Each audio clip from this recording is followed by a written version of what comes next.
Usha medical education में आपका स्वागत है। आज का टॉपिक है किडनी। क्या है ये हमारी किडनी है। किडनी क्या है? किडनी एक एक्सक्रीटरी ऑर्गन है, जैसे स्किन है, लंग्स है और हमारी इंटेस्टाइन है। कुछ ना कुछ एक्सक्रीशन करती रहती है, उत्सर्जन करती रहती है। ऐसे ही किडनी भी हमारी उत्सर्जन करती रहती है।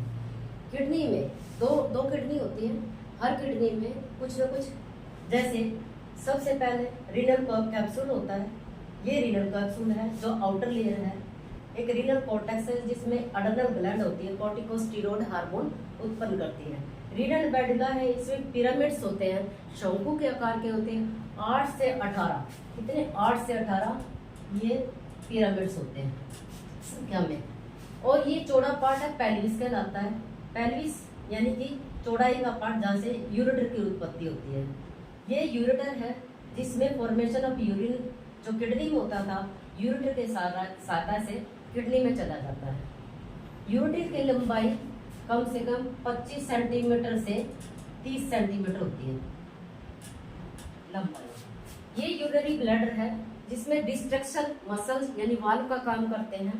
ये दो ओपनिंग हमारी यूरिथ्रा की ओपनिंग है, ये जो ब्लैडर में यूरिन को गिराती हैं। और 300 से 600 ml के करीब टेम्परेरी रिजर्वायर का कार्य करता है हमारा ब्लैडर। एक यूरिथ्रा है जो मेल में यूरिथ्रा है 16 से 20 सेंटीमीटर होती है, जबकि फीमेल की यूरिथ्रा हमारी 3 से 4 सेंटीमीटर छोटी होती है, जो वजाइनल ओरिफिस से ऊपर होती है। ऐसे जब भी किडनी में यदि हम पानी कम पीते हैं, किडनी में स्टोन बढ़ जाते हैं। किडनी में स्टोन बढ़ जाती है, कैलस सिस्टम होता है, यहाँ पे कैलस सिस्टम में वो स्टोन स्टक कर जाते हैं। और जब हम ज्यादा पानी पीते हैं या हमारा फ्लश करते हैं, फ्लूइड से फ्लश करते हैं, तो कैलस की सिस्टम से यूरेटर के माध्यम से यूरिनरी ब्लैडर से और यूरेथ्रा से आउट हो जाते हैं। अब हर किडनी में कम से कम 1 से 2 मिलियन क्या होते हैं? 1 से 2 मिलियन नेफ्रॉन होते हैं। नेफ्रॉन किडनी की फंक्शनल यूनिट होती है। जो राइट किडनी है, राइट किडनी लेफ्ट की अपेक्षा छोटी होती है। कितनी? 1.25 सेंटीमीटर छोटी भी होती है, मोटी भी होती है और थोड़ा नीचे भी होती है। क्यों? क्योंकि largest bladder liver right side में है, इसलिए ऐसा होता है। किडनी के नेफ्रॉन के क्या कार्य हैं? क्योंकि नेफ्रॉन किडनी की फंक्शनल यूनिट है और सब नेफ्रॉन किसमें होते हैं? रीनल कैप्सूल में होते हैं, जो आउटर पार्ट है। अब नेफ्रॉन की फंक्शनल यूनिट है, 3 काम है इसके। क्या कार्य है? फिल्ट्रेशन, फिल्टर करता है किसको? जितना भी पानी या फ्लूइड वगैरह जो भी कुछ है, सोलूट है, साल्ट है, वो लिया हमने ओरल कैविटी से, उसको पहले फिल्टर करेगा, फिर इसको अब्जॉर्प्शन, उसको अपने साइकिल में लाके दोबारा रीअब्जॉर्ब, जितनी शरीर को जरूरत है उसको ऑब्जर्व करेगा और बाकी को जितने भी मतलब सोलूट से वेस्ट प्रोडक्ट उसको बाहर निकालेगा। नेफ्रॉन, हर नेफ्रॉन क्या है? फंक्शनल यूनिट है, इसलिए हर नेफ्रॉन को कैपिलरी सप्लाई करती है। हर नेफ्रॉन को देखो 1 से 2 मिलियन है नेफ्रॉन एक किडनी में, तो कितनी कैपिलरीज है।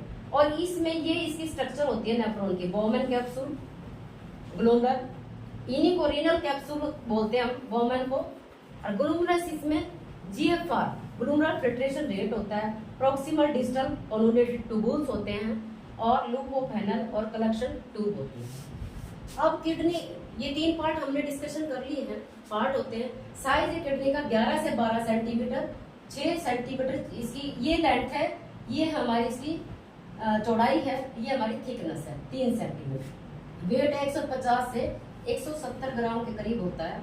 ओरल किडनी में 2 होते हैं, 2 किडनी होती है, जैसे 4 ऑर्गन है, 4 ऑर्गन से मिलकर हमारी एक्सक्रीटरी ऑर्गन बना है।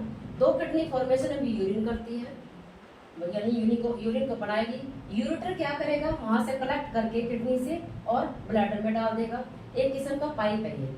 ब्लैडर क्या? टेम्परेरी यूरिन को कलेक्शन करता है और यूरेथ्रा एक्सटीरियर जो भी यूरिन है उसको बाहर निकाल देती है, एक्सटीरियर। सप्लाई क्या है इसकी? रीनल आर्टरीज को सप्लाई करती है। किसकी ब्रांच है ये? अब्डोमिनल अयोर्टा की, अब्डोमिनल अयोर्टा की ब्रांच है ये, अयोर्टा। इससे यानी कि इस ब्रांच से निकलती है रीनल आर्टरी और किडनी को सप्लाई करती है। जैसे ये है हमारी अब्डोमिनल अयोर्टा की ब्रांच। यदि इसमें कोई भी मतलब ऑब्स्ट्रक्शन हो जाती है, इसमें रीनल आर्टरी में, तो हाइपरटेंशन हो जाएगी, हाइपरटेंशन और रीनल स्टीनोसिस हो जाएगा। स्टीनोसिस का मतलब है रुकावट, रुकावट होगी तो किडनी फेलियर में भी जा सकती है। Renal vein, inferior vena, renal vein क्या करती है, अपना जो वेस्ट प्रोडक्ट है, चाहे प्रोटीन का मेटाबॉलिज्म किया पार्ट है, blood urea, uric acid, oxalate है, जितना भी टॉक्सिसिटी है सब रीनल वेन के द्वारा इंफीरियर वेना केवा में डाल दिए जाते हैं और वो वेस्ट को हमारे बाहर निकाल देते हैं। ये हमारी सप्लाई है। अब हम किडनी के फंक्शन करते थे। फंक्शन ऑफ किडनी, फंक्शन क्या करती है किडनी? सबसे पहला फंक्शन है ब्लड फिल्ट्रेशन। किडनी 1700 लीटर के करीब डेली का ब्लड फिल्टर करती है, 1700 litre daily per day. Reabsorption, reabsorption क्या करती है, जितना हम वाटर लेते हैं उसको ऑब्जॉर्व करती है, दोबारा चैनल में लाकर रीअब्जॉर्व करती है और जितना एक्सेस है उसको यूरिन के थ्रू बाहर निकाल देती है। Excretion of and product, and product क्या होते हैं, जैसे लीवर में प्रोटीन है, प्रोटीन का एंड प्रोडक्ट, जब प्रोटीन से अमीनो एसिड बनते हैं उसका एंड प्रोडक्ट है एक अमोनिया, ब्लड यूरिया और यूरिक एसिड, सीरम क्रिएटिनिन जैसे भी वेस्ट प्रोडक्ट होते हैं वो किडनी के द्वारा बाहर निकल जाते हैं। मेंटेनेंस ऑफ पीएच, पीएच हमारे इसका यूरिन का कितना 7.4 होती है, एसिड और बेस। पीएच, पीएच में जो इलेक्ट्रोलाइट होते हैं, जितने भी इलेक्ट्रोलाइट है, इलेक्ट्रोलाइट जैसे सोडियम है, इलेक्ट्रोलाइट सोडियम है, पोटाशियम है, KMnHO4, NaCl, मैग्नीशियम, जितने भी हमारे इलेक्ट्रोलाइट हैं उनको भी मेंटेन करती है। क्यों? यदि सोडियम हमारा रुक जाता है किडनी के थ्रू तो हमारे को ओडिमा हो जाता है, मसल में रिटेंशन हो जाती है और हमारे को हाइपरटेंशन हो जाती है। यदि कम हो जाता है सोडियम तो क्या होगा, हमारी जो ये डिहाइड्रेशन हो जाएगी, ड्राई स्किन हो जाएगी।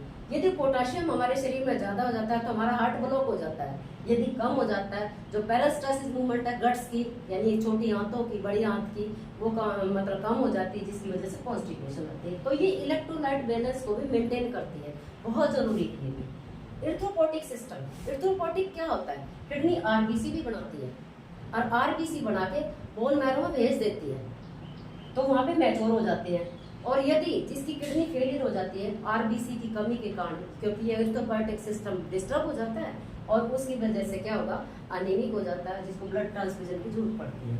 Help to active the vitamin D, vitamin D हमारा एक्टिव नहीं होता लेकिन किडनी में आके ये एक्टिव हो जाता है। विटामिन डी, यदि हम जो कैल्शियम लेते हैं, कैल्शियम की अब्जॉर्प्शन के लिए बहुत जरूरी है। यदि विटामिन डी ना हो तो हमारी कैल्शियम यूरिन के थ्रू बाहर निकल जाएगी।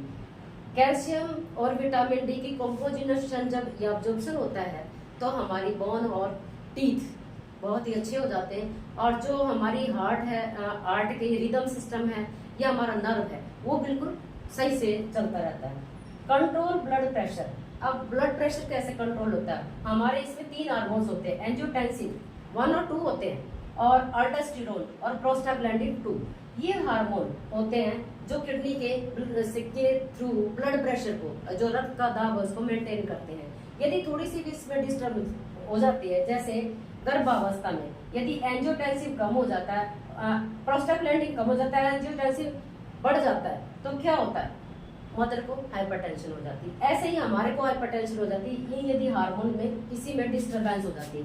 ये तीनों हार्मोन हमारे ब्लड प्रेशर को क्या करते हैं, मेंटेन करते हैं। तो आपको ये टॉपिक कैसा लगा?